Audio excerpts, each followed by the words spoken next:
BBC Bangla আপনাদের স্বাগত। আজ আপনাদের সাথে লন্ডন স্টুডিও থেকে আছি মানসী বড়ুয়া, আর ঢাকায় আমার সাথে থাকছেন আকবর হোসেন। বাংলাদেশের সর্বশেষ গুরুত্বপূর্ণ আপডেট সংবাদে আপনাকে স্বাগত। শুরুতেই সংবাদ শিরোনাম, পরে বিস্তারিত। প্রথমেই জানাবো, তারেক রহমানকে কথিত প্রধানমন্ত্রী বললেন নাসির উদ্দিন পাটোয়ারি। প্রধানমন্ত্রী তারেক রহমান চট্টগ্রাম ও কক্সবাজার সফরে যাচ্ছেন আজ।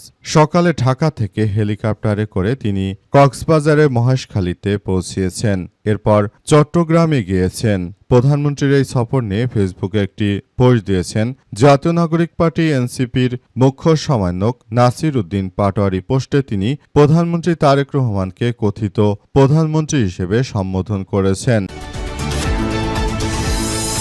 এরপর জানাবো, গণ অভ্যুত্থানের সঙ্গে প্রথম বেইমানি করেন জামাতের আমির, বললেন রাশেদ খান। গণ অভ্যুত্থানের সঙ্গে সর্বপ্রথম বাংলাদেশ জামাত ইসলামের আমির ডাক্তার শফিকুর রহমান বেইমানি করেছেন বলে মন্তব্য করেছেন প্রধানমন্ত্রী তারেক রহমানের রাজনৈতিক সহকারী রাশেদ খান। এদিকে মিয়ানমারে নাগরিক পরিচয় পালানোর চেষ্টা, বড় সাজ্জাতের সহযোগী গ্রেপ্তার। বিদেশে পালিয়ে যাওয়ার সময় বিমানবন্দর থেকে চট্টগ্রামের আলোচিত ও পুলিশের তালিকাভুক্ত সন্ত্রাসী বড় সাজ্জাতের সহযোগী গোলাম সারোয়ারকে গ্রেপ্তার করেছে পুলিশের সদস্য। এবারে জানাবো, সোমবার সকাল 10টায় এসএসসি ও সমমনা পরীক্ষার ফলাফল যেভাবে জানা যাবে।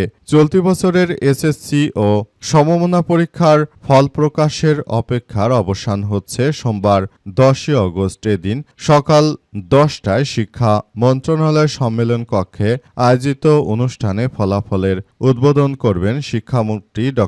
আ.ম. এহসানুল হক মিলন।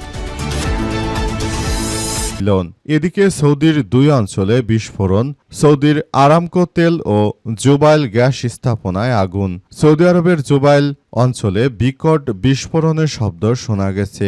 একই সময় আঞ্চলিক বিভিন্ন সূত্র জানিয়েছে যে জুবাইল ইন্ডাস্ট্রিয়াল সিটির গ্যাস স্থাপনায় হামলা চালানো হয়েছে এবং সেখানে আগুন ধরার খবর পাওয়া গেছে। এবং সর্বশেষ জানাবো, মোস্তফা খামেনির ভিডিও প্রকাশ। আয়তুল্লাহ আলী খামেনির মৃত্যুর পর ইরানের নতুন সর্বোচ্চ ধর্মীয় নেতা হিসেবে দায়িত্ব নেওয়া মোস্তফা খামেনির একটি ভিডিও প্রকাশ করেছে দেশটির আধা সরকারি বার্তা সংস্থা মেহের নিউজ এজেন্সি। আজ টেলিগ্রামে ভিডিওটি প্রকাশ করা হয়। জানা যাচ্ছিল যে খামেনি যারা বিরোধী দল রয়েছে তারা প্রচার প্রচারণা চালাচ্ছে যে সৈয়দ মোস্তফা খামেনি নাকি মারা গেছে। মূলত এই বিষয়টি সামনে আসার পর তিনি বার্তা দিয়ে জানিয়ে দিয়েছেন যে আমি মারা যাইনি, এখনো জীবিত। প্রিয় দর্শক, এতক্ষণ শুনছিলেন সংবাদ শিরোনাম, এবারে বিস্তারিত। তবে তার আগে বন্ধুরা অনুরোধ থাকবে এই সংবাদটিতে একটি লাইক দিন। এই চ্যানেলে আপনি নতুন হয়ে থাকলে আমাদের সংবাদটি দেখতে দেখতে চ্যানেলটি সাবস্ক্রাইব করে রাখুন। কমেন্ট করে বন্ধুরা আপনার মূল্যবান মতামত জানিয়ে দিন আপনি বিশ্বের কোন দেশ থেকে বা বাংলাদেশের কোন স্থান থেকে আমাদের সংবাদটি দেখছেন এবং শুনছেন। আর বন্ধুরা, গাজা যুদ্ধে আপনি যদি নিরীহ ফিলিস্তিনিদের ভালোবেসে থাকেন, কমেন্টে ইয়েস লিখে পুরো বিশ্ববাসীকে আমাদের এই তাজা আপডেটটি দেখার সুযোগ করে দিন। এবারে বিস্তারিত। তারেক রহমানকে কথিত প্রধানমন্ত্রী বললেন নাসির উদ্দিন পাটোয়ারি। প্রধানমন্ত্রী তারেক রহমান চট্টগ্রাম ও কক্সবাজার সফরে যাচ্ছেন আজ। সকালে ঢাকা থেকে হেলিকপ্টারে করে প্রথমে কক্সবাজার, পরে মহেশখালী উপজেলার মাতারবাড়িতে যাবেন তিনি, এরপর চট্টগ্রাম। প্রধানমন্ত্রীর এই সফর নিয়ে ফেসবুকে একটি পোস্ট দিয়েছেন জাতীয় নাগরিক পার্টি এনসিপির মুখ্য সমন্বয়ক নাসির উদ্দিন পাটোয়ারি। পোস্টে তিনি প্রধানমন্ত্রী তারেককে কথিত প্রধানমন্ত্রী হিসেবে সম্বোধন করেছেন। নিজের ভেরিফাইড ফেসবুক আইডিতে এমন পোস্টে নাসির উদ্দিন পাটোয়ারি লিখেছেন, গণভোটের রায় বাস্তবায়ন না করার অভিযোগের মধ্যেই কথিত প্রধানমন্ত্রী তারেক রহমান আজ চট্টগ্রাম ও কক্সবাজার সফরে যাচ্ছেন। তার প্রতি জনগণের পক্ষ থেকে কয়েকটি কথা, কিছু জরুরি নির্দেশনা। 1. চট্টগ্রামে সামান্য বৃষ্টিতেই জলবদ্ধতার সৃষ্টি হয়। মেয়র সাদাত হোসেনকে বলে আসবেন দলীয় রাজনীতির ঊর্ধ্বে উঠে চট্টগ্রামের উন্নয়ন ও যানজট নিরসন, জলবদ্ধতা মোকাবেলায় কার্যকর উদ্যোগ নিতে হবে। 2. চট্টগ্রাম চট্টগ্রামে আইনশৃঙ্খলা পরিস্থিতির অবনতির অভিযোগ রয়েছে। আইনশৃঙ্খলা বাহিনীকে আরও সক্রিয় করতে জনগণের জানমাল ও নিরাপত্তা নিশ্চিত করার ব্যবস্থা করতে হবে।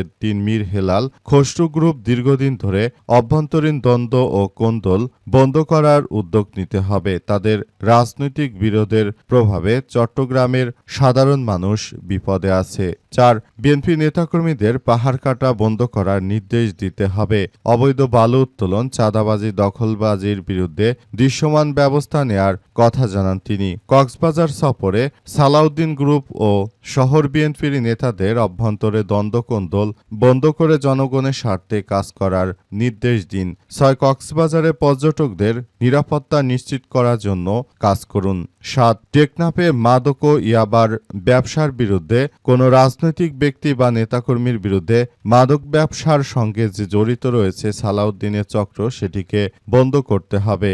8 মহেশখালী বিদেশি শক্তির সঙ্গে সংশ্লিষ্ট কোনো অবৈধ বা দেশের সার্বভৌমত্বের জন্য ঝুঁকিপূর্ণ স্থাপনা বা কার্যক্রম থাকলে তা রাষ্ট্রীয় প্রক্রিয়ায় পর্যালোচনা করে প্রয়োজনীয় ব্যবস্থা নিন। 9 হেফাজতে ইসলামের নেতৃত্বের সঙ্গে যেসব রাজনৈতিক প্রতিশ্রুতি দেবেন সেগুলো লিখিতভাবে জাতির সামনে প্রকাশ করতে হবে। আপনি হেফাজতের কিছু নেতার সঙ্গে তলে তলে এমন কিছু চুক্তি করবেন আর তারা বিভিন্ন জায়গায় কথিত ওয়াজ মাহফিলের নামে তারা মূলত আবারও দেশের মধ্যে একটি বিশৃঙ্খল পরিস্থিতির সৃষ্টি করবে, সেটা মেনে নেওয়া হবে না। তাই প্রধানমন্ত্রী হিসেবে তারেক রহমানকে বলতে চাই, আপনি যে সফরে যাচ্ছেন আপনার সফরের আমরা সাফল্য কামনা করি, কিন্তু আমরা বলে দিতে চাই যে আপনাকে অবশ্যই এই বিষয়গুলোকে খুব গুরুত্ব দিতে হবে। গণঅভ্যুত্থানের সঙ্গে বেইমানি করেন জামাতের আমির, বললেন রাশেদ খান। গণঅভ্যুত্থানের সঙ্গে সর্বপ্রথম বাংলাদেশ জামাত ইসলামের আমির ডাক্তার শফিকুর রহমান নাকি বেইমানি করেছে বলে এমন উদ্ভট ও পাগলের প্রলাপ বকেছেন বর্তমান বিএনপি নেতা, সাবেক গণ অধিকার পরিষদ থেকে আসা নেতা রাশেদ খান। তিনি মনে করেন যে বাংলাদেশে যেভাবে কার্যক্রম চলছে সেটাতে আসলে বাংলাদেশ জামাত ইসলাম কোনোভাবে দায় এড়াতে পারে না বলে রাশেদ খান জানান। তিনি আরও জানান, গণ অভ্যুত্থানের সঙ্গে সবথেকে বেশি 2 নাম্বারই করেছে বাংলাদেশ জামাত ইসলামের আমির ডাক্তার শফিকুর রহমান। কি কারণে 2 নাম্বারই করেছে সে বিষয়ে তিনি ব্যাখ্যা দিয়েছেন। রাশেদ খান বলেন, জনগণ এখন বুঝতে পেরেছে দেশের যা কিছু ইতিবাচক পরিবর্তন তা শহীদ প্রেসিডেন্ট জিয়াউর রহমানের হাত ধরেই নাকি হয়েছে। আর জামাত 1971 সালে তারা দেশটাকে ধ্বংস করেছে, আবারও 2024 সালে ক্ষমতায় গিয়ে দেশটাকে এক ভয়াবহ বিপর্যয়কর পরিস্থিতির মধ্যে ঠেলে দিতে চেয়েছিল, কিন্তু সেটি পারেনি বলে এমন উদ্ভট বক্তব্য দিয়েছেন তিনি আরও মনে করেন যে এই ধরনের কার্যক্রম আসলে কোনোভাবেই গ্রহণযোগ্য হতে পারে না। এটি আমাদের জন্য এক ভয়াবহ বিপর্যয়কর পরিস্থিতির সৃষ্টি করছে।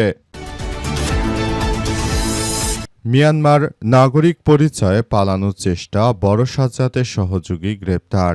বিদেশে পালিয়ে যাওয়ার সময় বিমানবন্দর থেকে চট্টগ্রামে আলোচিত ও পুলিশের তালিকাভুক্ত সন্ত্রাসী বড় সাজ্জাদের সহযোগী গোলাম সারোয়ারকে গ্রেপ্তার করেছে পুলিশ। আজ ঢাকা মহানগর গোয়েন্দা পুলিশের